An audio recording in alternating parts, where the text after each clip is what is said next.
नमस्कार दोस्तों, आप सभी का गणित विषय के ऑनलाइन प्लेटफॉर्म भावेश मैथ्स पर और आपके अपने YouTube channel maths by Bhavesh sir पर स्वागत अभिनंदन। हम लोग बात करने वाले हैं आज ग्रेजुएशन वाला पार्ट जो डिफरेंशियल कैलकुलस है उसके कुछ प्रश्नों के बारे में हम लोग डिस्कस करने वाले हैं। देखिए, आप लोगों ने अगर इसको पढ़ा होगा तो मोटे तौर पर आपके दिमाग में आया होगा कि जैसे एसिम्पटोट्स होता है ना, अनंत स्पर्शियाँ, उसके लिए एक प्रोसेस है और उस प्रोसेस को जब आप हल करेंगे तो मोटे तौर पर 2 पेज यानी एक पेज आगे पीछे बढ़ने पर पूरा एसिम्पटोट्स हो जाता है हमारा। इसी प्रकार से अगर एक पेज आगे पीछे पढ़ लेते हैं तो अन्वालोप वो भी हो जाता है कि इन दो ही प्रकार की स्थितियां हैं, है ना, कि अगर वहां पर द्विघातीय समीकरण है तो उस स्थिति के अंदर और दूसरी स्थिति के अंदर तो ये अलग अलग, लेकिन कुछ चीजें ऐसी है जहां पर आपको फॉर्मूले याद करते हुए प्रश्नों को हल करना पड़ता है। तो वो चीजें जो है आप फॉर्मूलों को लगातार आप पढ़ते रहें, रिपीटेशन करते रहें ताकि प्रश्नों को हम लोग अच्छे से हल कर सकें। चलिए सर, आज की क्लास के अंदर पहले प्रश्न के बारे में बात करने वाले हम लोग। हमारा प्रश्न है u बराबर sine inverse x cube plus Y cube upon x plus y हो तो x del u by del x plus y del u by del y किसके बराबर है। If x is equal to if u is equal to sin inverse x cube plus y cube upon x plus y, then x del u upon del x plus y del u upon del y equals। चलिए, सबसे पहले जसवंत जी आपका answer, Manoj ji आपका answer, दोनों का उत्तर जो है हमारा सही है। मैं इस प्रश्न को हल कर लेता हूं। देखिए, हम लोगों ने एक प्रमेय पढ़ी होगी, है ना, जो हम लोग पार्शियल डिफरेंशियल पढ़ते हैं तो उसके अंदर एक आयलर प्रमेय पढ़ा करते हैं। और आयलर प्रमेय के अंदर हम लोगों ने पढ़ा कि यदि एफ यू यानी सम फंक्शन ऑफ यू क्या है, एक्स और वाई का समघात फलन है। समघात यानी एन घात का, समघात एन घात का फलन है। तो आयलर थ्योरम क्या कहती है, x del u upon del x plus y del u upon del y is equal to n f u upon f dash u. ये आपकी आयलर थ्योरम कहती है if the some function of u is a function of x and y, और यहां पर ये x and Y का केवल फलन ही नहीं है बल्कि एन घात का समघात फलन है। तो चलिए, यहां पर जब इस प्रश्न के बारे में बात करते हैं तो साइन यू, साइन इनवर्स का पक्षांतर जब कर लिया तो sine u is equal to x cube plus Y cube upon x plus y. तो मुझे बताइए, फंक्शन ऑफ यू का रोल कौन प्ले कर रहा है, function of u sine u है। और ये यहां पर देखा तो दो घात का समघात फलन है, यानी होमोजीनियस फंक्शन ऑफ ऑर्डर 2 की हम लोग बात कर रहे हैं।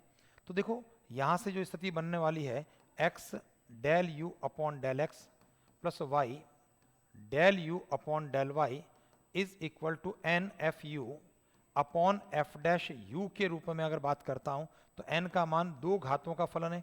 दो घात का क्यों, क्योंकि ऊपर x क्यूब है और नीचे x की स्थिति बन रही है। तो x की 3 घातों में अगर x का भाग जाएगा तो x स्क्वायर यानी दो घात आपको मिलेगी वहां पर।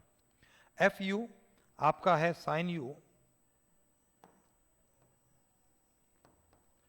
अपॉन एफ डैश यू, इसका अवकलन साइन यू का अवकलन हो गया कॉस यू। तो कुल मिलाकर क्या हो गया, 2 साइन बटा कॉस टेन यू। ये अपने प्रश्न का उत्तर हो गया। तो चलिए सर, हमारा आंसर क्या रहा, ऑप्शन नंबर बी 210 यू। साक्षी जी आपका भी आंसर जो है बिल्कुल सही बनकर के आ रहा है। अगले प्रश्न के बारे में बात करें। हमारा प्रश्न है यदि z बराबर 2x square y plus 3x y square, x is equal to t square, y is equal to 3t plus 1, then dz upon dt equals। if z is equal to 2x square y plus 3xy square, x is equal to t square and y is equal to 3t plus 1, then find the value of dz upon dt। अब देखिए हो क्या रहा है, z हमारे पास में x Y का फलन है और x t का फलन है, y t का फलन है, तो dz अपॉन dt क्या रहेगा? हम लोगों को यह टोटल डिफरेंशिएशन के पैटर्न से इस प्रश्न को हल करना पड़ेगा। टोटल डिफरेंशिएशन x t का फलन, y t का फलन और z x y का फलन है।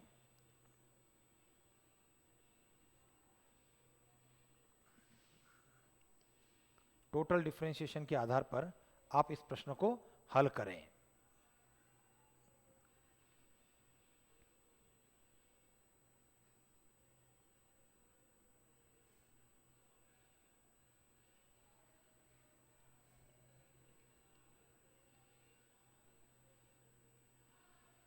भाई वापस से ध्यान देना, जो z एक्स वाई का फलन है ना, तो z का x के रेस्पेक्ट में, z का y के रेस्पेक्ट में पार्शियल डिफरेंशिएशन करें। उसकी के साथ में x और y ये दोनों t के फलन हैं, तो dx बाई dt और dy बाई dt की बात करें और उसके बाद टोटल प्रोबेबिलिटी का, टोटल डिफरेंशिएशन का फॉर्मूला लगाते हुए प्रश्न को हल करें। चलिए जसवंत जी, आपका आंसर आ रहा है, बिल्कुल सही जवाब है आपका। देखिए मैं इस प्रश्न को हल करता हूं। ध्यान दीजिए कैसे करना होता है हमें।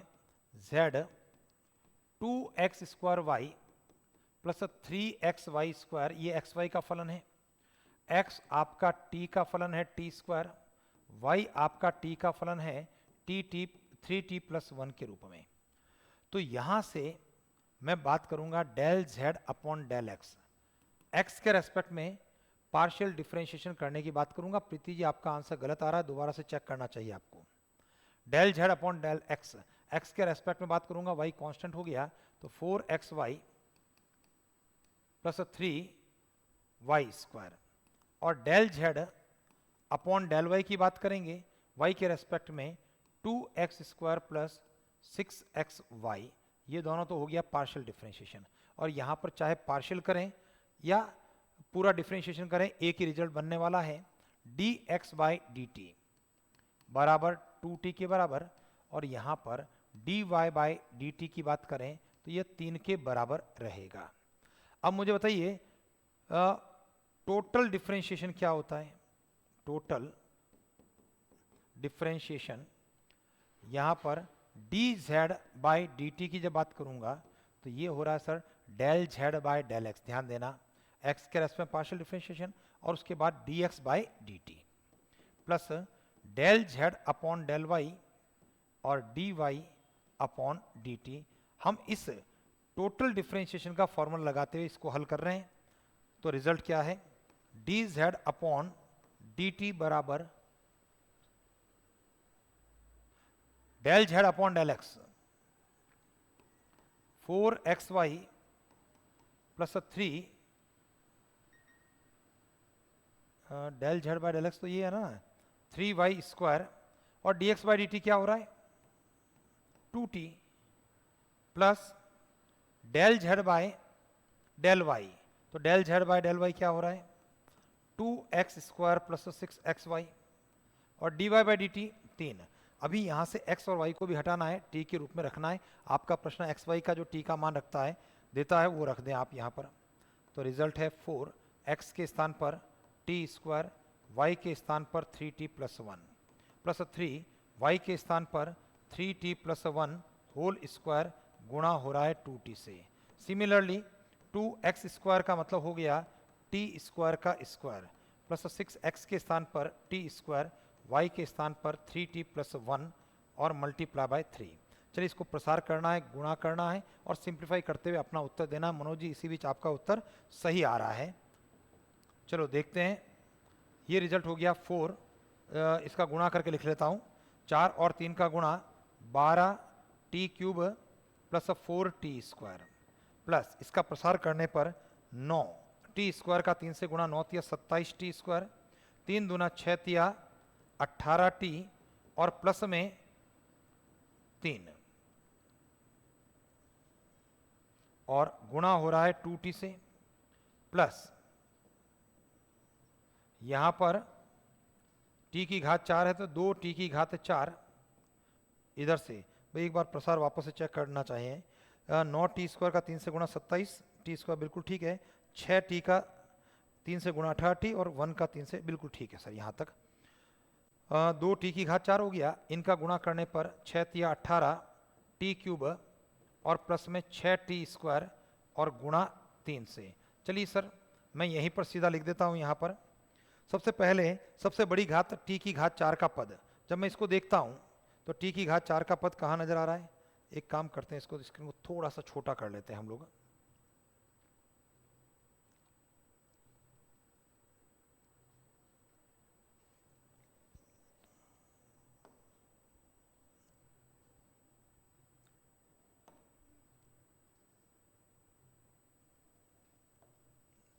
चलिए हमारा प्रश्न यहां से शुरू कर देता हूं, ये दिया ना। अब जब इसका गुणा करेंगे, दो टी का गुणा करने पर 12 दूना 24 टी की घात 4 हो रहा है। दो टी का गुणा करने पर 8 टी स्क्वायर हो गया टी क्यूब, 8 टी क्यूब। दो टी का गुणा करने पर 27 दूना 54 टी क्यूब हो गया, प्लस में 18 दूना 36 टी स्क्वायर, प्लस में 3 दूना 6 टी, और यहाँ पर 3 दूना 6 टी की घात 4, 18 तिया 54 टी की घात 3 और 6 तिया 18 टी स्क्वायर। फाइनली आंसर क्या है? टी की घात 4 के पदों में 24 और 6 30 टी की घात 4, टी की घात 3 के पद 8 54 और 54, तो 54 54 108, 108 और 8 116, तो ये रहा सर 116 टी की घात 3। फिर टी स्क्वायर के पदों की बात करें तो 36 और इधर से 18, 36 और 18 कितना हो गया? 54 टी स्क्वायर। और आगे बढ़ते हुए टी की बात करें तो 6 टी, ये अपने प्रश्न का उत्तर हो गया। तो उम्मीद करते हैं कि भाई आपके दिमाग में चीज़ आ गई है। टोटल डिफरेंशिएशन के आधार पर हम लोग बात करते हैं, ठीक है। चलिए मनोज जी, बिल्कुल आपका जो है कमेंट है वो भी सही है, आप सीधा सीधा उसको ये काम कर सकते हैं। ध्यान दीजिए, आप इसमें x का और y का मान इनिशियल आप रख दें प्रश्न के अंदर।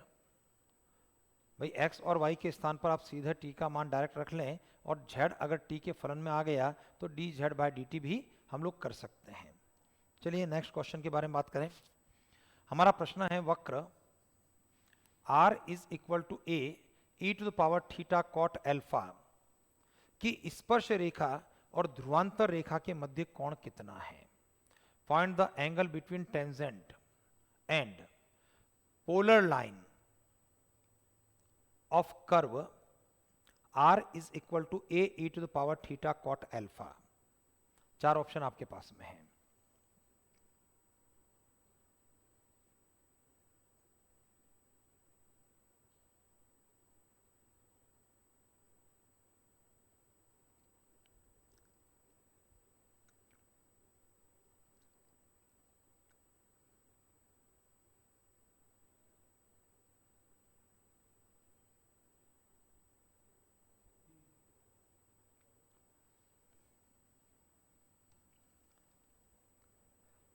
चलिए सर, हमारा उत्तर आने शुरू हो गए हैं, और जसवंत जी आपका उत्तर बिल्कुल सही आ चुका है।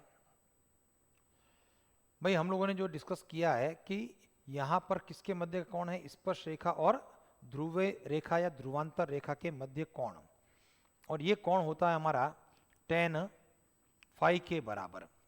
और tan फाई यानी कोण फाई के बराबर होता है, और tan फाई का फॉर्मूला है r d theta by D R. मैं इस फॉर्मूले का यूज करते हुए यहां से फाई को निकालना चाहूंगा, ठीक है। स्पर्श रेखा और ध्रुवांतर रेखा के मध्य कोण फाई रहा। प्रीति जी, मनोज जी, दोनों के आंसर भी बिल्कुल सही आ गए हैं, जैसा जसवंत जी का उत्तर आया। देखिए r बराबर a e to the power theta cot alpha है, मुझे चाहिए d theta by D r. तो मैं यहां से पहले d are by D theta कर दूं और उसका रेसिप्रोकल कर दूंगा, समझ गया ना। तो जब मैं अवकलन थीटा के रेस्पेक्ट में कर रहा हूं तो d are by D theta प्राप्त कर रहा हूं। यहां से a चेन रूल से e की power theta cot alpha as it is, और जो पावर का थीटा के रेस्पेक्ट में थीटा का 1 होने पर कॉट एल्फा। तो ये रिजल्ट क्या बन रहा है? ये रिजल्ट बना a cot alpha e to the power theta cot alpha, और यहां से D theta by D R इसका reciprocal form 1/a cot alpha e to the power theta cot alpha, ये मान हो गया। अब अपने प्रश्न के लिए आते हैं। हमारे दिमाग में आना चाहिए कि tan फाई, जो स्पर्श रेखा और ध्रुवीय रेखा के मध्य का कोण फाई होता है, तो tan phi is equal to R D theta by D R. R का मान रखते हैं, सबसे पहला काम a e to the power theta cot alpha, फिर D theta by D R का मान रखते हैं 1/a cot alpha e to the power theta cot alpha. जैसे देखते हैं तो देखो अंश में a, हर में a, e to the power theta cot alpha वाला पद आपका कट गया, तो रिजल्ट क्या रहा? tan फाई किसके बराबर हो रहा है? 1/cot अल्फा के। यहाँ से tan फाई किसके बराबर हो गया? tan अल्फा के। और हमारा फाइनल आंसर जो फाई का मान है वह किसके बराबर हो गया? अल्फा के बराबर हो गया। ऑप्शन नंबर डी अपने प्रश्न का आंसर रहा। मनीषा जी, आपका भी आंसर बिल्कुल सही आ चुका है। चलिए नेक्स्ट क्वेश्चन के बारे में बात करते हैं।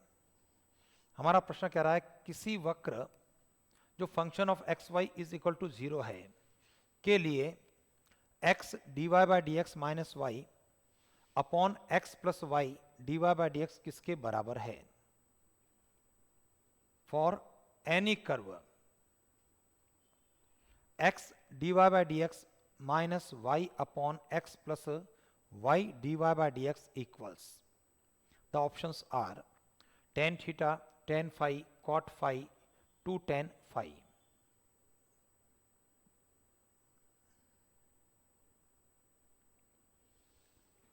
चलिए मनीषा जी, आपका आंसर आ रहा है, लेकिन आपका आंसर गलत आ रहा है।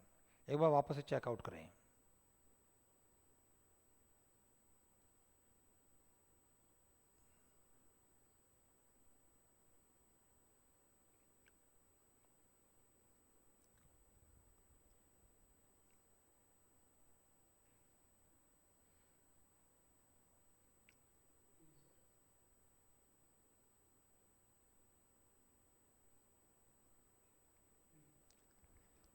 चलिए जसवंत जी, आपका आंसर आ रहा है, बिल्कुल सही उत्तर आ रहा है आपका।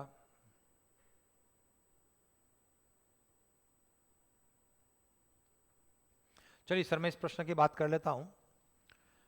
भाई ध्यान दीजिए, जो मुझे ज्ञात करना है उसके अंदर क्या करना चाहिए? मुझे x का भाग दे देना है या x को कॉमन लेकर के काट लेना है। ये थोड़ा सा ध्यान देना, इसको मैं स्टार मार्क कर रहा हूं। x का भाग अंश के दोनों पदों के अंदर भी, हर के दोनों पदों के अंदर भी x का भाग दे दो, या x को जबरदस्ती, कॉमन नहीं आ रहा, जबरदस्ती कॉमन लेकर उसको हटा दो, काट दो। और जैसे ही आप x का भाग देते हैं तो देखिए अंश में क्या बना? अंश में बना dy by d x minus y by x, इधर x का भाग 1 प्लस वाई बाई एक्स और साथ में dy बाई डी एक्स। और हम लोगों ने ये चीज़ पढ़ी है, क्या पढ़ा है सर? कि जो tan थीटा होता है वो हमारा y बाई एक्स हुआ करता है, और जो tan साई होता है ये फॉर्मूला हमारा dy बाई डी एक्स होता है, जहाँ पर साई स्पर्श रेखा का x अक्ष के साथ में कोण है, ठीक है ना, और थीटा जो है ध्रुवांतर रेखा का x अक्ष के साथ में कोण होता है। तो tan theta y by x है, tan Sai dy by d x होता है। तो चलिए जब मैं इसको अप्लाई कर लेता हूँ तो dy बाई डी एक्स क्या हो गया हमारा? dy बाई डी एक्स है tan psi, minus y by x है tan थीटा, अपॉन में 1 प्लस tan थीटा और tan साई की स्थिति बन रही है। मुझे बताइए, ये tan a minus tan b upon 1 plus tan a tan b का रिजल्ट है, और ये रिजल्ट जो है tan a minus b tan psi minus theta है। और हम लोगों ने ये भी पढ़ा है कि थीटा प्लस फाई ये किसके बराबर होता है? ये साई के बराबर होता है। और अगर थीटा प्लस फाई साई के बराबर होता है और थीटा का पक्षांतर अगर राइट के अंदर कर देंगे तो यहाँ से साई माइनस थीटा किसके बराबर हो गया? फाई के बराबर हो गया। तो ये रिजल्ट है tan फाई।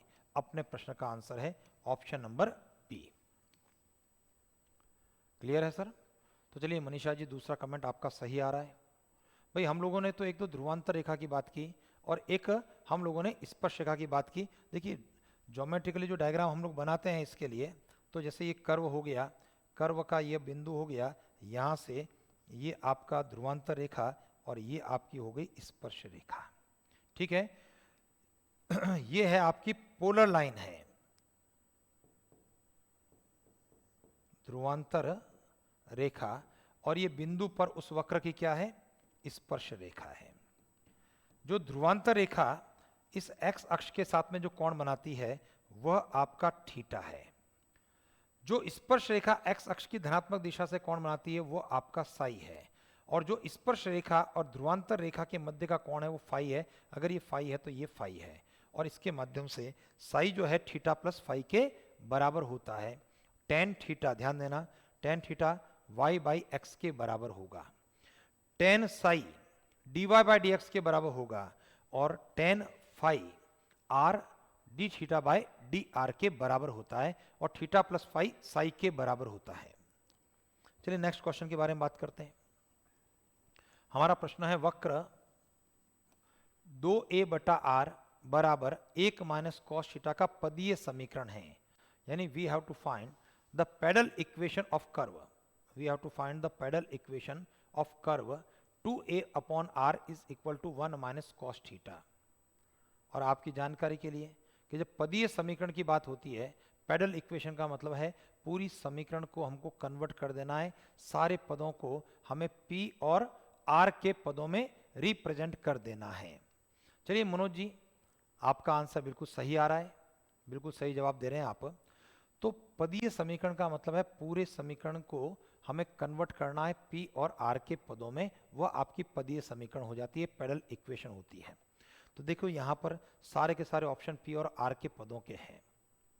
कैसे करना है, तो हम लोगों ने एक फॉर्मूला पढ़ा है आपकी जानकारी के लिए, 1 अपॉन पी स्क्वायर, p और r के बीच में संबंध जो हो रहा है p r और D are by D theta में संबंध पढ़ा है हमने, p r और D are by D theta में संबंध। और क्या संबंध होता है ये संबंध है 1 upon P square is equal to 1 upon R square plus 1 upon R to the power 4 D R upon D theta का होल स्क्वायर। हमें इस पी आर और D are by D theta का जो संबंध है, इस संबंध का मुझे प्रयोग करना है, क्योंकि हमारे जो वक्र है वो आर और थीटा का वक्र है।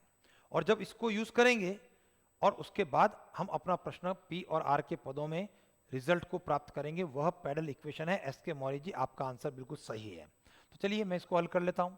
तो ये रहा sir 2a upon R is equal to 1 minus cos theta. चलिए पक्षांतर कर लेते हैं। कॉस को लेफ्ट के अंदर, 2a बाय आर को राइट के अंदर लिखने पर हमारी स्थिति क्या बन रही है, 1 minus 2a upon R is equal to cos theta.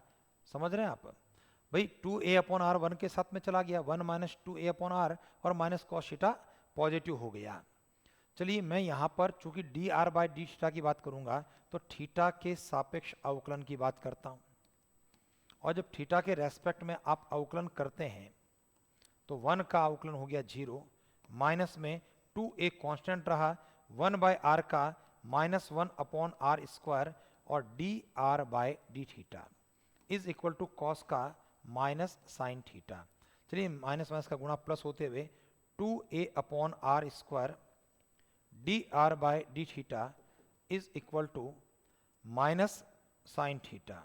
चलिए पक्षांतर करते हुए D are by D theta क्या हो जाएगा, minus R square sine theta upon 2a, और मुझे चाहिए D are by D theta का होल स्क्वायर। तो मैं चाहूं तो यहीं पर भी इसका स्क्वायर कर सकता हूं, या प्रश्न के अंदर फॉर्मूले के अंदर मान रख सकते हैं। तो चलिए 1 upon P square is equal to 1 upon R square plus 1 upon R to the power 4, इसका वर्ग करेंगे तो माइनस का स्क्वायर प्लस हो गया, आर स्क्वायर के स्थान पर आर की घात 4 साइन स्क्वायर थीटा अपॉन में 4a स्क्वायर, ये रिजल्ट हो गया। आर की घात हमारा कट गया है। मैं यहां से इस साइन स्क्वायर थीटा को वापस से कन्वर्ट करना चाहता हूं। साइन स्क्वायर को 1 माइनस कॉस स्क्वायर लिखने के बाद इक्वेशन नंबर 1 से कॉस का मान रखना चाहता हूं, पी स्क्वायर। क्योंकि हमने क्या कहा, हमने ये कहा कि पूरी समीकरण पी और आर के पदों में हो, तो P और R के पदों में तो थीटा यहाँ से हटाना पड़ेगा, सीधी सी बात है। और थीटा हटाने के लिए 1/p² is equal to 1/r², इसको साइन स्क्वायर को लिख रहे हैं हम लोग 1 - cos² थीटा अपॉन 4a²। चलिए इसका मान इक्वेशन नंबर 1 से डाल देते हैं, और जैसे ही समीकरण नंबर 1 से इसका मान डालेंगे 1/p² is equal to 1/r² गुणा 1/4a², 1 - cos थीटा का मान 1 - 2a/r होल स्क्वायर। चलिए प्रसार करते हुए सिंप्लीफाई करते हैं, तो रिजल्ट है 1/p² is equal to 1/4a²r², 4a²r², 1, इसका प्रसार का पहला पद 1 है तो -1, प्रसार का दूसरा पद माइनस का 4 है, चिन्ह बदलते हुए प्लस का 4a/r, और प्रसार का तीसरा पद 4a²/r² माइनस में 4a²/r²। चलिए सर ये कट गया, यहाँ से कुछ चीज़ें कॉमन आ जाती है, लसा पर ले लें और उसको हल करते हैं, तो रिजल्ट क्या बन रहा है हमारा, तो स्थितियाँ बन रही है हमारी 1/p² इज इक्वल टू 1/4, या एक काम करते हैं 4a, चलो कर लेते हैं, a²r², लसपा के रूप में क्या आया r², ऊपर से कॉमन क्या आ रहा है, या इसको एक काम करते हैं लसपा ही ले लेते हैं हम लोग, इसका जो है कॉमन पहले ले लेते हैं, 4a/r कॉमन आ गया, जब 4a/r कॉमन आया तो ये रहा 1 माइनस 4a/r कॉमन आने पर a/r, 4a आपका यहाँ पर भी कट जाता है। तो आगे की पोजीशन हमारी 1/p² is equal to 1/ar³, a r² का r से गुणा r³, और आगे की तरफ r लसप r माइनस a। भाई क्या गड़बड़ हो रही है सर, यहाँ पर भाई रिजल्ट के अंदर ही कट क्यों नहीं रहा है, भाई कहीं कुछ चीजें चूक रहे हैं ऐसा लग रहा है मुझे।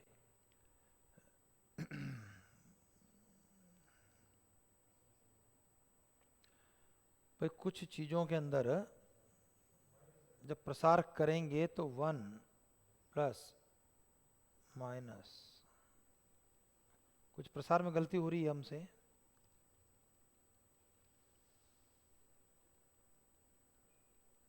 अच्छा गलत हो गया ना सर, ये प्लस का चिन्ह हम लोग भूल गए हैं सर, देखो आप ये जो प्लस का निशान है वो कहाँ चला गया, प्लस का निशान हमारा भाई r की घात 4 काट दिया और प्लस का निशान चूक गए, तो यहाँ से मुझे जो है दोबारा से इसको करेक्ट करना पड़ेगा, वापस से इस कैलकुलेशन को दोबारा से देखना है सर।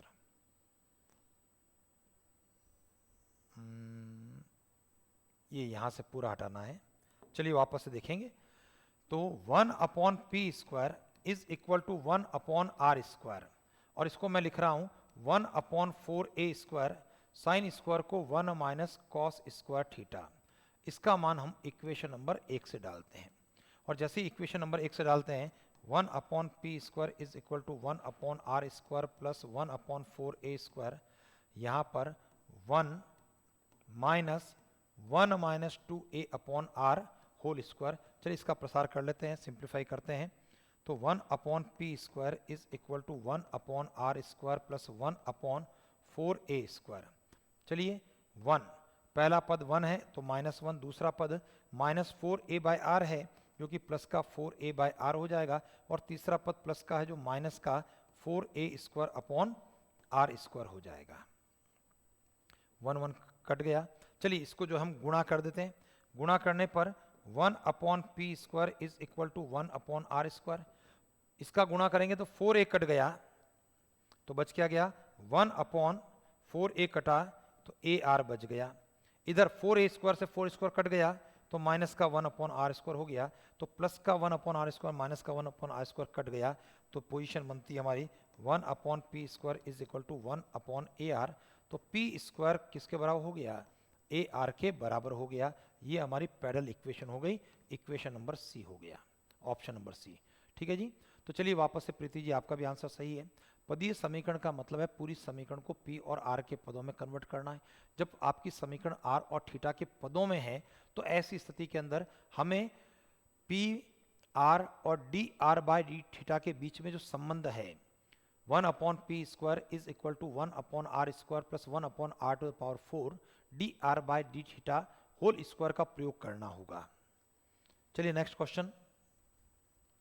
हमारा प्रश्न है यदि y बराबर a log sec x by a हो तो ds/dx हो का मान क्या है। देखिए भाई s जो होता है वो चाप की लंबाई है, हम चाप की लंबाई के अवकलज की बात कर रहे हैं और यहाँ पर आपने 5 अलग अलग चीजें पढ़ी होगी।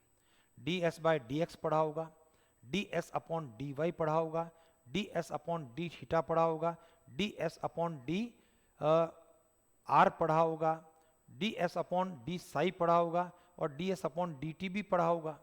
तो अलग अलग प्रकार की जो 6 स्थितियां हैं चाप की लंबाई के अवकलज के बारे में पढ़ा होगा, उसमें से एक स्थिति को हम लोग डिस्कस कर रहे हैं, ds/dx का मान क्या होगा।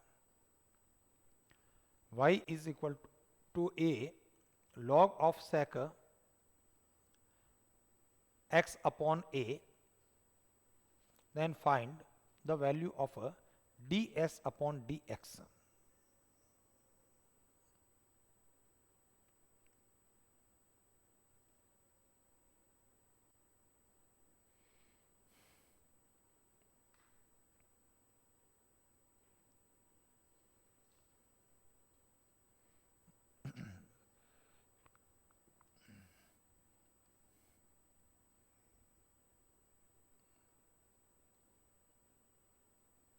चलिए आसान सा प्रश्न है सर, बहुत लंबी चौड़ी बात नहीं है। चलिए मनोज जी अपना आंसर दे रहे हैं और उम्मीद करते हैं मनोज जी आपका आंसर सही है। साक्षी जी आपका भी आंसर आ रहा है, मुझे इसको हल करना चाहिए। देखिए सर स्थिति क्या बन रही है, जब y जो होता है सम फंक्शन ऑफ x है तो ऐसी स्थिति के अंदर ds/dx, भाई हमारे पास में जो फलन है या जो संबंध है वो कार्टेशियन फॉर्म के अंदर है ना। y और x के पदों की हमारे पास में एक समीकरण है, तो ऐसी स्थिति में ds/dx square root of 1 plus dy/dx का होल स्क्वायर हुआ करता है। तो मुझे तो केवल dy/dx ज्ञात करना है। मनीषा जी आपका भी आंसर बिल्कुल सही है। तो चलिए dy वापस से बात करें, y बराबर a log sec of x by a है, तो मैं यहां से बात करना चाहूंगा dy/dx केवल simple differentiation with respect to x है। a log का हो गया 1/x के रूप में sec x by a, sec का हो गया sec x tan x के रूप में sec x by a tan x by a, और चैन रूल से वापस से x बाय a का 1/a। sec x by a आपका कट गया, a ऊपर a नीचे कट गया, तो ये रिजल्ट रहा आपका tan x बाय a। ठीक है, तो अब अपने प्रश्न के उत्तर पर आ जाता हूं मैं। ds/dx is equal to square root of 1 plus dy/dx whole square, ये फॉर्मूला है, हम इसको यूज करना चाहते हैं। तो ये रिजल्ट क्या रहा, स्क्वायर रूट में 1 plus tan square x by a, 1 plus tan square sec square का वर्गमूल sec x बाय a। ये उत्तर मेरा हो सकता है, लेकिन अब हुआ क्या, ये उत्तर मेरे 4 ऑप्शन में तो नहीं मिल रहा है। तो अब मुझे क्या करना है, वापस से जो प्रश्न है उसको देखना है, और हमारा प्रश्न है y is equal to a log sec x by a। पहला काम a का पक्षांतरण, तो y by a is equal to log sec x by a, और यहां से जब log उधर जाएगा तो एक्सपोनेंशियल की फॉर्म में e to the power y upon a, log का पक्षांतरण is equal to sec x by a बनेगा। तो इसका मतलब मुझे बताइए कि जो sec x बाय a है वो किस में कन्वर्ट हो रहा है, हमारा e to the power y by a में कन्वर्ट हो रहा है। तो अपने प्रश्न का उत्तर क्या हो गया, ऑप्शन नंबर ए आपके प्रश्न का आंसर रहेगा। चलिए आगे बढ़ते हुए अगला जो प्रश्न है हमारा,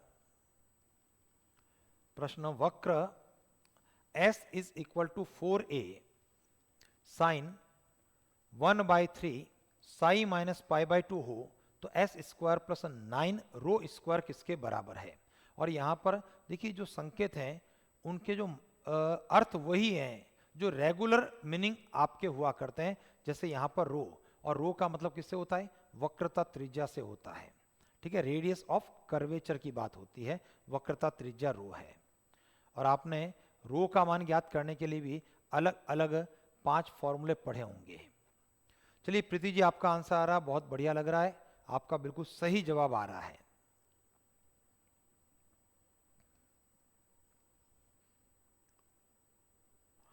भाई यहाँ पर वक्रता त्रिज्या के लिए अलग अलग फॉर्मूले आप पढ़ते हैं, पदीय समीकरण होने पर, कार्तीय रूप होने पर, नेज अगर रूप अगर है तो उस स्थिति के अंदर, तो अलग अलग फॉर्मूले आपके जो है रो के लिए पढ़ा करते हैं। और यहाँ जो आपकी समीकरण है वो एस और साई के रूप में है, और जब एस और साई की समीकरण है इसको हम लोग क्या कहते हैं, नेज समीकरण कहा करते हैं, नेज इक्वेशन। ध्यान दीजिए, नेज समीकरण यानी S is equal to some function of psi होने पर रो किसके बराबर होता है, रो होता है ds अपॉन डी साई। तो नेज समीकरण से रो वक्रता त्रिज्या के लिए फॉर्मूला है, बस इसी को तो यूज करना है। भाई S some function of psi की स्थिति है। चलिए यहाँ पर मनोज जी, मनीषा जी, आपके आंसर भी बिल्कुल सही आ गए। तो S is equal to 4a sine 1/3 psi minus pi by 2। Rho निकालना चाहेंगे, ds अपॉन डी साई की बात करना चाहेंगे। अवकलन करते हुए 4a साइन का अवकलन हो गया cos 1/3 psi minus pi by 2, और यहाँ से चैन रूल से 1/3 साई का गुणांक हो गया। क्लियर? अब मुझे बताइए अपना प्रश्न जो कहता है वो क्या कह रहा है। प्रश्न चाहता है S square plus 9 rho square की बात करें। तो एस स्क्वायर तो प्रश्न से 16a square sine square 1/3 psi minus pi by 2 plus 9 rho square का मान, और रो का जो मान है इसमें देखिए वापस से वही 16a square cos square 1/3 psi minus pi by 2 और 1/3 का स्क्वायर 1/9। आप देखेंगे ये 9 अंश में 9 हर में कट गया, 2 पद आपके आ गए, और दोनों पदों में हम 16a स्क्वायर कॉमन ले सकते हैं। पीछे रह गया sign square 1/3 psi minus pi by 2 plus cos square 1/3 psi minus pi by 2। कुल मिलाकर के ये त्रिकोणमितीय सर्व समीकरणों की जब बात करते हैं हम लोग, तो ये परिणाम sine square plus cos square 1 के बराबर होता है। और हमारा फाइनल आंसर क्या हो गया, 16a स्क्वायर आपका आंसर हो गया, ऑप्शन नंबर डी। और बहुत अच्छा लगा, हम में से काफ़ी सारे विद्यार्थियों के आंसर जो है वो बिल्कुल सही आ गए थे। साक्षी जी, मनोज जी, आपके भी मनोज जी का तो पहले आ चुका था, साक्षी जी आपका भी आंसर सही है। चलिए वक्र हमारा क्या कह रहा है, वक्र है पी स्क्वायर बराबर ए आर, यानी पैरेलल इक्वेशन है आपके पास में, पी और आर के पदों की समीकरण है, पी स्क्वायर बराबर ए आर। इस वक्र की वक्रता त्रिज्या क्या है, find the radius of curvature of curve, find the radius of curvature of curve P square is equal to A R. P और आर के पदों की समीकरण को हम लोग कहते हैं पैरेलल इक्वेशन, पदीय समीकरण। और जब पदीय समीकरण होता है तो वक्रता त्रिज्या किस फॉर्मूले से दी जाती है, वो फॉर्मूला अगर आपको याद है तो फटाक से हम लोग जो है अपने प्रश्न का उत्तर देने की स्थिति में रहेंगे।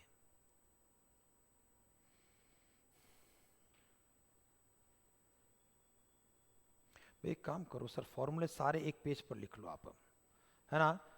जो 12-15 फॉर्मूले हैं शुरुआत के अंदर, अगर वो आपने पढ़ लिया, उसको बार बार पढ़ लिया, तो अपने एकदम अप टू डेट हम लोग जो है इन प्रश्नों को हल करने की स्थिति में रहेंगे। मनोज जी, आपका जो है पहला आंसर इस बार, और सबसे सही जवाब आपका आ रहा है।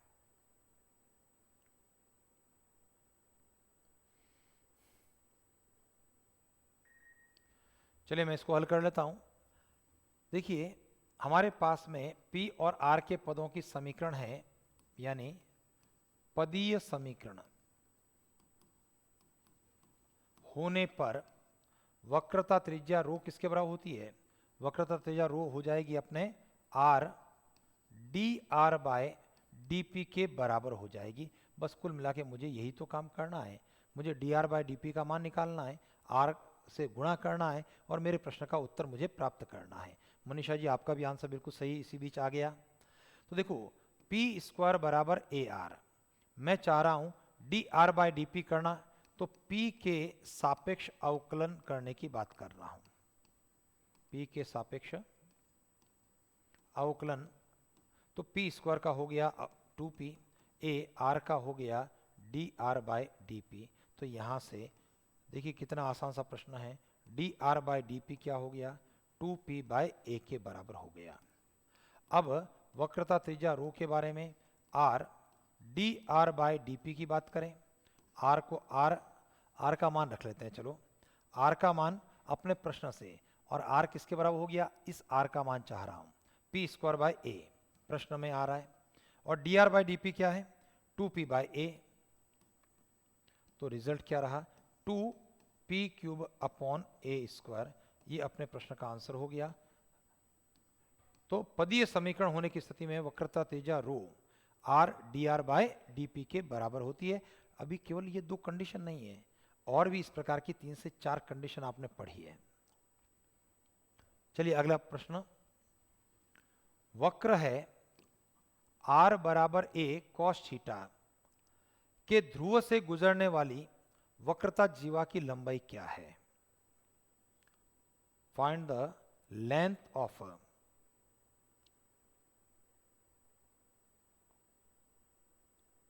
chord of curvature which passes from pole of curve r is equal to a cos theta।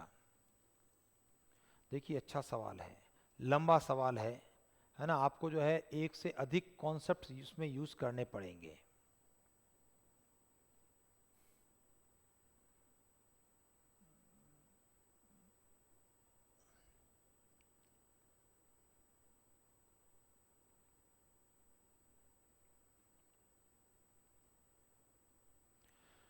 चलिए मैं आपको हेल्प करता हूं, हिंट देता हूं। भाई मुझे बताइए, यहां पर आर और थीटा के पदों की समीकरण है, और मैं बात कर रहा हूं वक्रता जीवा की लंबाई।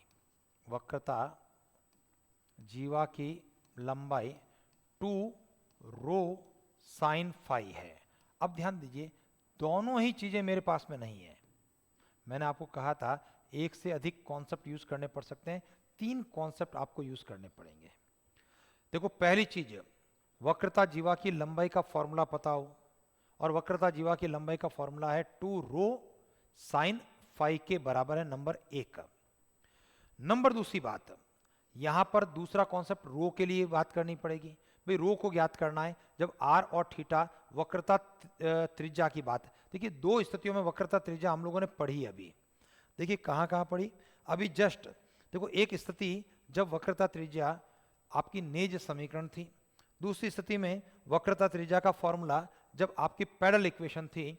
लेकिन यहां पर वक्रता त्रिज्या जब आपके पास में क्या है सर, ध्रुवीय रूप है, ध्रुवीय वक्र है, तो वक्रता त्रिज्या रो का फॉर्मूला क्या रहेगा। और दूसरी बात, मुझे फाई भी तो चाहिए, तो 3 कॉन्सेप्ट आप यूज करेंगे। ध्यान दीजिए, सबसे पहले रो की स्थिति क्या है। पहला कॉन्सेप्ट, रो आपका चूंकि आर थीटा का, यानी इसको हम लोग क्या कह रहे हैं, ध्रुवीय समीकरण अगर है, तो ये रिजल्ट है आपका R square plus D are by D theta whole square whole power 3/2, बड़ा वाला समीकरण है आपका, अपॉन में R square plus 2 D are by D theta whole square minus R D 2 R by D theta square. सबसे पहले मैं इस कॉन्सेप्ट को यूज करूंगा, यहां पर मुझे वक्रता त्रिज्या रो ज्ञात करनी है, और आज की क्लास में रो के लिए तीसरे कॉन्सेप्ट की हम बात कर रहे हैं। चलिए मनोज जी, आपका आंसर इस बीच इस प्रश्न का निकल गया है, बिल्कुल सही उत्तर निकला है। तो अब इसको यूज करने के लिए हमारा वक्र है R is equal to A cos theta, यहां से D are by D theta निकाल रहे हैं माइनस ए साइन थीटा, और उसके बाद second order D 2 R by D theta square भी निकाल रहे हैं, तो माइनस का ए कॉस थीटा। चलिए सर मान रखने की बात करते हैं, तो रो किसके बराबर हो रहा है, आर स्क्वायर। आर स्क्वायर का मतलब हो गया A square cos square theta R का मान, D R by D theta minus A sine theta का स्क्वायर कर लेता हूं, सीधा लिख रहा हूं A square sine square theta, और पूरी घात कितनी है 3/2। वापस से आर स्क्वायर का मान, प्रश्न है A square cos square theta, D R by D theta यानी माइनस ए साइन थीटा उसका square A square sine square 2 से गुणा, तो 2a square sine square theta, और r का मान, और r का जो मान है a कॉस थीटा का इस माइनस a कॉस थीटा से गुणा कर लेते हैं, और ये प्रश्न का माइनस और है, ध्यान दीजिए फॉर्मूले का माइनस एक, r का मान a कॉस थीटा दूसरा, और d2r by D theta square का मान माइनस a कॉस थीटा, तो माइनस माइनस का गुणा प्लस a कॉस थीटा का a कॉस थीटा से गुणा a square cos square theta, इसको मैंने डायरेक्ट लिख दिया है। अंश के अंदर देखें तो हमारी स्थिति a स्क्वायर कॉमन आ गया, cos square theta plus sine square theta whole power 3/2।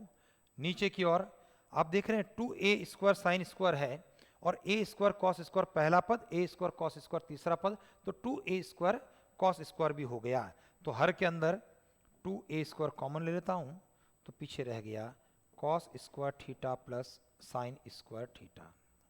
चलिए अंश में cos square plus sine square 1 के बराबर बनता है, तो a स्क्वायर की घात 3/2, देखो ये तो 1 हो गया, a स्क्वायर की 3/2, 2 कटने पर a क्यूब अपॉन में ये 1 हो गया, तो 2a स्क्वायर, तो कुल मिलाकर के रो का मान कितना आ रहा है a/2।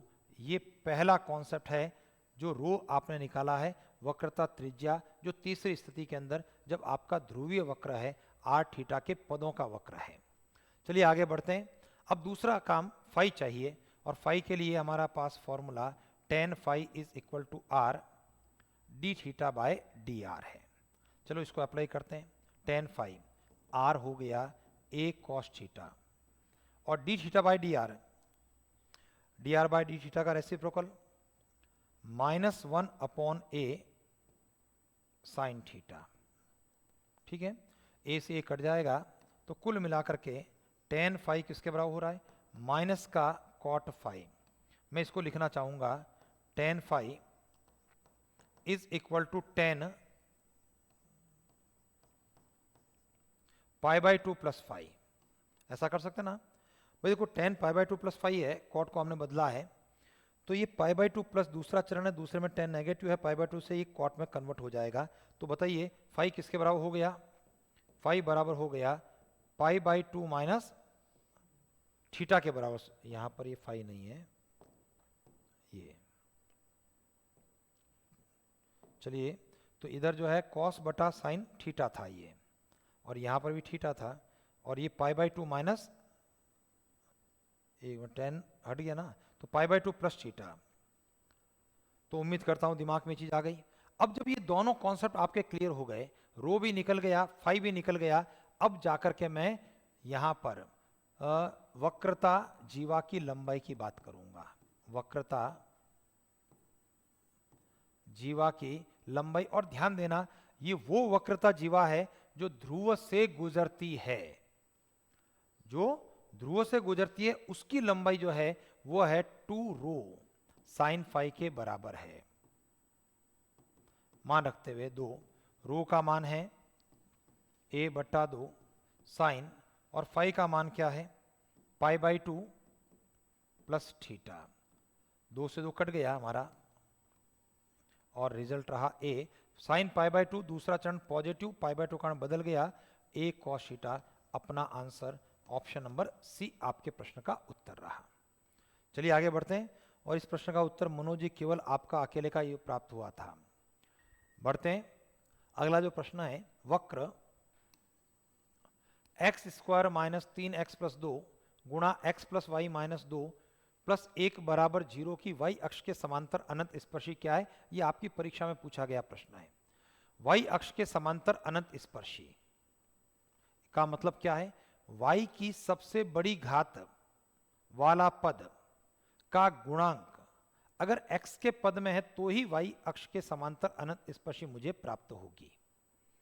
ठीक है, y की सबसे बड़ी घात वाले पद के गुणांक को जो चर स्थिति में हो, जो x की स्थिति में हो, उसको 0 के बराबर करते हुए हम y अक्ष के समांतर अनंत स्पर्शी को प्राप्त करते हैं।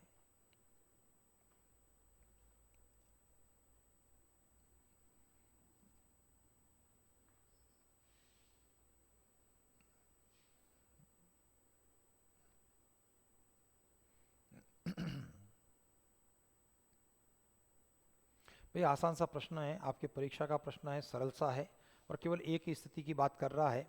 y अक्ष के समांतर अनंत स्पर्शी में फिर से दोहरा रहा हूं, इतने समय में उत्तर आना चाहिए था। y की सबसे बड़ी घात वाले पद का गुणांक जो x की फॉर्म में होगा उसको 0 के बराबर कर दें, वो y अक्ष के समांतर अनंत स्पर्शी रहेगी। चलिए, उत्तर अभी तक किसी का नहीं आया, मैं इसको हल कर लेता हूं। प्रीति जी, आपका आंसर आ रहा है, बिल्कुल सही आपका उत्तर आ रहा है।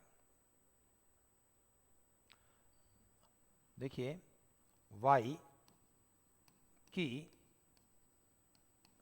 सबसे बड़ी घात वाले पद का गुणांक जो x के पदों में हो को 0 के, ये शून्य है ना, को 0 के बराबर करने से y अक्ष के समांतर अनंत स्पर्शी प्राप्त होगी। ठीक है जी। चलिए, मुझे बताइए, y का सबसे बड़ा पद, भाई कितना ही गुणा कर लोगे, y का पद तो केवल एक ही स्थान पर है और y का पद का गुणांक क्या है, ये है, तो x square minus 3x plus 2 बराबर 0, सीधी सी बात है। भाई जब आप इसका गुणा करोगे तो इन तीन पदों का x से गुणा करोगे, केवल x का पद आ रहा है, इन तीन का अचर पद से गुणा करोगे तब भी x का पद आ रहा है, तो y का गुणांक कहाँ आ रहा है, तो y का जब मैं x square minus 3x plus 2 से गुणा करूंगा तो ये x square minus 3x plus 2 गुणा y की स्थिति बनाएगा। तो y का गुणांक x square minus 3x plus 2 बराबर 0, इसके फैक्टर्स करेंगे तो ये x माइनस 2 x माइनस 1 बराबर 0, इसके गुणनखंड हो गए। तो अनंत स्पर्शी क्या हो गई, अनंत स्पर्शी यानी एक से अधिक है अनंत स्पर्शियां, एक है x माइनस 2 बराबर 0 और दूसरी है x माइनस 1 बराबर 0, ये अपना आंसर है। इन दोनों में से यहाँ पर केवल और केवल एक अनंत स्पर्शी x माइनस 2 बराबर 0 आपको दे रखी है। ठीक है, तो चलिए यहाँ पर मनोज जी और मनीषा जी दोनों के आंसर भी हमारे सही आ चुके हैं। नेक्स्ट क्वेश्चन, हमारा एक प्रश्न है, एक बहुत प्यारा सा प्रश्न, वक्र X cube plus Y cube minus 3axy is equal to 0 की अनंत स्पर्शी है। Find the asymptotes of curve X cube plus Y cube minus 3axy is equal to 0।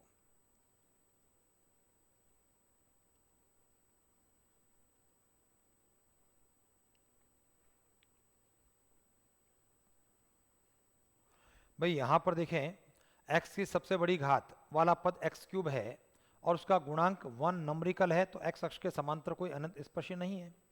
y cube, उसका गुणांक भी 1 नंबरिकल फॉर्म के अंदर है, कांस्टेंट है, y अक्ष के समांतर भी अनंत स्पर्शी नहीं है, तो मुझे यहाँ पर तिर्यक अनंत स्पर्शी ढूंढना है। प्रीति जी, आपका आंसर बिल्कुल सही आ चुका है, तो इसका मतलब प्रीति जी एसिम्प्टोट्स तो आपका अच्छे से तैयार है, यानी 2 प्रश्न एसिम्प्टोट्स के हमने लिए और दोनों के आंसर सबसे पहले आपने दिए और सही दिए। मनीषा जी, आपका आंसर गलत आ रहा है, चूक गए हैं, वापस से चेकआउट करें आप।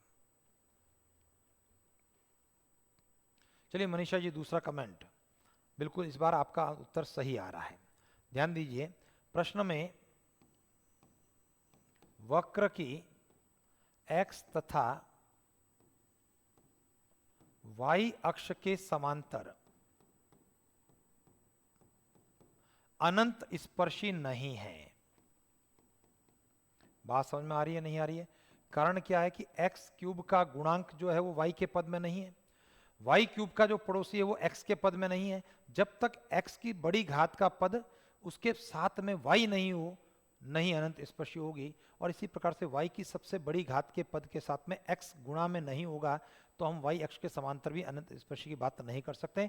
यहाँ x की और y की सबसे बड़ी घात 3 है और उनका गुणांक 1 है, तो हम 1 को 0 के बराबर नहीं कर सकते हैं। तो अक्षों के समांतर कोई अनंत स्पर्शी नहीं है। चलिए अब बात करना चाहेंगे हम तिर्यक अनंत स्पर्शी, ट्रांसवर्स एसिम्प्टोट्स के बारे में बात करेंगे। तो इसमें ऐसा होता है X cube plus Y cube minus 3aXy बराबर 0। जो 3 घात के पद है ना, जो x और y की सब घातों को मिला करके इसमें x बराबर 1 और y बराबर m रखते हैं और यहाँ से phi 3m प्राप्त कर लेते हैं। तो phi 3m 1 plus m cube हो गया। और इसी प्रकार से जो ये 2 घातों वाले पद है इसमें भी x बराबर 1 और y बराबर m रखते हैं, तो यहाँ से phi 2m प्राप्त कर लेते हैं। तो phi 2m क्या हो गया, ये रिजल्ट रहा आपका माइनस का 3a m। उम्मीद करता हूं समझ में आया होगा। और एक घात वाला पद यानी x और y का पद यहां पर नहीं है, आवश्यकता पड़े तो phi 1m आप निकालें जो कि 0 हो जाएगा। अब क्या करते हैं हम, phi 3m को 0 के बराबर करते हैं, m क्यूब प्लस 1 को 0 के बराबर किया तो यहां से m क्यूब बराबर माइनस 1 और m क्यूब यानी m बराबर माइनस 1 एक मान आएगा, क्योंकि बाकी के 2 मान जो हैं वो इसके कॉम्प्लेक्स वैल्यू आ रही है तो जो नहीं होंगे, तो m का मान माइनस 1। अब c के लिए फॉर्मूला है आपका माइनस में phi 2m upon phi dash 3m, तो इसके अंदर रखते हैं तो माइनस में phi 2m आपका है माइनस 3am और phi डैश 3m जब इसका अवकलन करेंगे phi 3m ये वाला पद, इसका अवकलन करने पर 3m स्क्वायर हो रहा है m क्यूब का, यहाँ पर 3 से 3 कट जाएगा और c का मान क्या आ रहा है, m से m कटने पर a बटा m और m का मान क्या निकला था माइनस 1, तो c बराबर माइनस a निकल गया। तो m निकल गया हमारा, c भी निकल गया। तो बताइए अनंत स्पर्शी यानी एक रेखा है और रेखा का समीकरण क्या होता है, y is equal to mx plus c हुआ करता है। इस फॉर्मूले से y is equal to m का मान माइनस 1 गुणा x, c का मान माइनस a, पक्षांतर करते हुए x plus Y plus a बराबर 0। अपना ऑप्शन नंबर डी आंसर रहेगा। तो उम्मीद करता हूं दिमाग में आपके आया होगा। चलिए अभी जो कमेंट्स हैं हमारे बिल्कुल सही दिए गए हैं। वक्र y बराबर mx plus a by m, जहां पर m प्राचल है, का अन्वालोप क्या है, एनवलोप की बात हमको करनी है। वक्र का समीकरण आपको दे रखा है y is equal to mx plus a by m, m प्राचल होने पर अन्वालोप क्या है, m पैरामीटर है। तो मैंने आपको कहा कि अनंत स्पर्शी बहुत आसान सी चीज है, एक पेज आगे पीछे में अनंत स्पर्शी निपट जाएगी 2 कॉन्सेप्ट्स के साथ में। अन्वालोप भी 2 प्रकार के पैटर्न के साथ में, अन्वालोप भी एक पेज आगे पीछे करते हुए हम लोग दे सकते हैं। और बाकी जो है वो अपने को फॉर्मूले कुछ याद रखेंगे तो अपना उत्तर दे पाएंगे। चलिए प्रीति जी आपका आंसर बिल्कुल सही आ रहा है, जसवंत जी आपका भी आंसर बिल्कुल सही है, मनोज जी आपका भी आंसर निकल चुका है, बिल्कुल सही है। तो जब मैं इस प्रश्न के बारे में बात करता हूं तो अन्वालोप का मतलब क्या होता है कि हमें एक ऐसी समीकरण प्राप्त करनी है जिसमें प्राचल नहीं हो, यानी m को यहां से हटाना है, m को रिमूव करना है। अब m को कैसे हटाते हैं ये आपको सोचना है, ठीक है। तो जब इस प्रश्न के बारे में बात करते हैं, m को लसअप लेते हैं तो my is equal to m square x plus a, ये रिजल्ट रहा हमारा m square x minus my plus a बराबर 0। ये जो समीकरण है ध्यान दीजिए, समीकरण m जो प्राचल है आपका पैरामीटर है, प्राचल में द्विघात समीकरण है, अतः अन्वालोप क्या हो जाएगा, एनवलप होगा बी स्क्वायर माइनस 4ac बराबर 0। भाई यहाँ पर दो प्रकार की स्थितियों की एक स्थिति आ रही है कि जब पैरामीटर के अंदर अगर द्विघात समीकरण बन जाती है तो बी स्क्वायर माइनस 4ac 0 करते हैं, और अगर यहाँ पर पैरामेट्रिक इक्वेशन पैरामीटर में द्विघात समीकरण नहीं है तो हम लोग कुछ ऐसा काम करेंगे जिससे m हट जाए और वो एनवलप बन जाएगा। तो बी स्क्वायर यहाँ पर इस प्रश्न में m का माइनस वाई का होल स्क्वायर माइनस 4, a के लिए x और c के लिए a बराबर 0। तो वाई स्क्वायर माइनस 4ax बराबर 0, और चूंकि ये पैराबोला की इक्वेशन बन रही है तो इसको y is equal to 4ax के स्टैंडर्ड फॉर्म में हम लोग रिप्रेजेंट कर दें। ऑप्शन नंबर बी आपके प्रश्न का उत्तर रहा। चलिए नेक्स्ट क्वेश्चन। प्रश्न है हमारा, वक्र x की घात 4 plus Y cube minus 2x square plus 3y square बराबर 0 के द्विक बिंदु 0,0 पर वक्र की प्रकृति क्या है? Find the nature of curve at double point 0, 0 of curve x to power 4 plus Y cube minus 2x square plus 3y square is equal to 0। देखिए आपका प्रश्न आधा हो गया है क्योंकि द्विक बिंदु आपको दे दिया है। अगर द्विक बिंदु नहीं दिया होता तो द्विक बिंदु हमको निकालना पड़ता है। Del F upon del X बराबर 0 करते हुए del F upon del Y बराबर 0 करते हुए, लेकिन यहाँ पर द्विक बिंदु दे दिया तो आधी टेंशन तो अपनी खत्म हो गई है। केवल और केवल मुझे अभी इस द्विक बिंदु पर वक्र की प्रकृति की बात करनी है यानी nature of curve at double point 0, 0।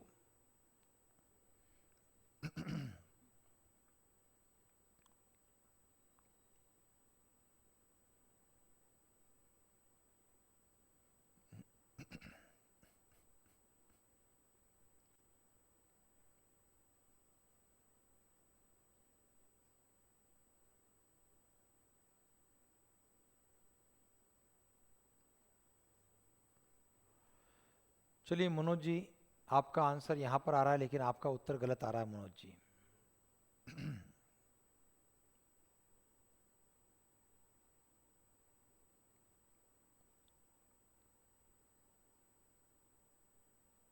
वापस से कोशिश करें मनोज जी।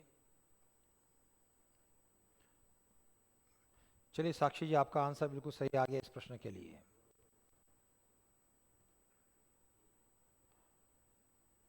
अफरोज जी, आपका आंसर बिल्कुल सही है।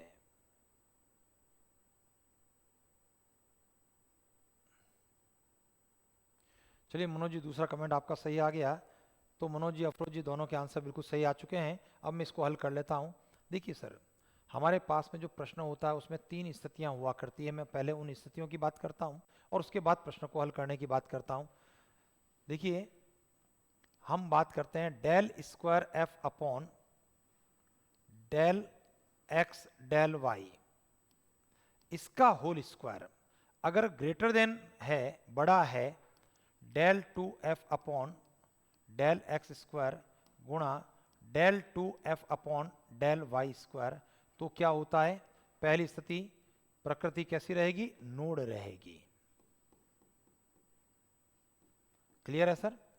डेल 2f, ये आपका जो वक्र है वो f है, ऐसा फंक्शन ऑफ एक्स वाई के रूप में बात करें। नंबर दूसरी स्थिति del 2f upon del X del Y, इसका अगर स्क्वायर इक्वल है del 2f upon del X square गुणा del 2f upon del Y square, तो आपकी प्रकृति जो रहेगी वह उभयाग्र की रहेगी, जिसको हम कहते हैं कस्प।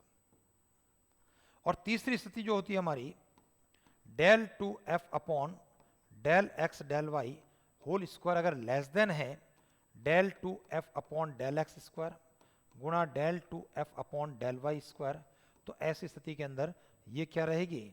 विलगित रहेगी। समझ गए? कॉम्प्लेक्स स्थिति रहेगी। ठीक है। अब यहां पर ध्यान दीजिए, हमारे पास में f है एक फंक्शन, वह x की घात 4 plus Y cube minus 2x square plus 3y square के रूप में है। चलिए one by one del f upon del X करना है। x के रेस्पेक्ट में बात करता हूं तो ये स्थिति क्या रहने वाली है हमारी? 4x cube minus 4x। Second order की बात कर लेता हूं, del 2f upon del X square ये हो गया सर 12x स्क्वायर माइनस 4। ठीक है, अब del 2f upon del x del y की बात कर लें क्या, या पहले एक काम करते हैं, डेल f अपॉन इतना सारा y के लिए बात कर लेते हैं। Del f upon del y करें, y के रेस्पेक्ट में इस समीकरण की बात करें तो 3y स्क्वायर प्लस 6y, और del 2f upon del y square की बात करें तो ये 6y प्लस 6 के बराबर हो जाएगा। ठीक है, अब बात करूंगा मैं del 2f upon del x del y की बात करें तो del upon del x of del f upon del y, del upon del x del f upon del y है 3y स्क्वायर प्लस 6y, जो कि किसके बराबर हो गया, 0 के बराबर। अब ध्यान देना यहां से del 2f upon del x square बिंदु 0 0 से संतुष्ट करवा रहे हैं, परिणाम -4 आ रहा है।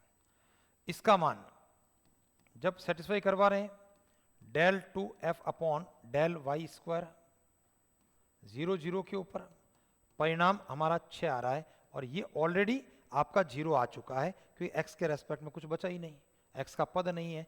और जब मैं यहां पर देख रहा हूं तो del 2f upon del x del y इसका होल स्क्वायर ये 0 है, समझ रहे हो, और del 2f upon del x square गुणा del 2f upon del y square, ये रिजल्ट -24 आ गया। तो इसका मतलब del 2f upon del x del y का होल स्क्वायर कैसी स्थिति में है, यह ग्रेटर देन हो गया इस नेगेटिव वैल्यू -24 से, और स्थिति नंबर पहली लग गई, और पहली लगने पर हमारा रिजल्ट क्या हो गया, प्रकृति कौन सी है, नोड हमारी प्रकृति है। ठीक है सर, तो चलिए आज की क्लास में हम लोग इतनी बात करते हैं, अगली क्लास में फिर से मुलाकात करेंगे और फिर से डिफरेंशियल कैलकुलस और ग्रेजुएशन वाला पार्ट एक बार वापस से आपको पढ़ करके तैयार करके आना है। तो चलिए आज के लिए आप सभी का बहुत बहुत धन्यवाद। Thank you sir, thank you very much.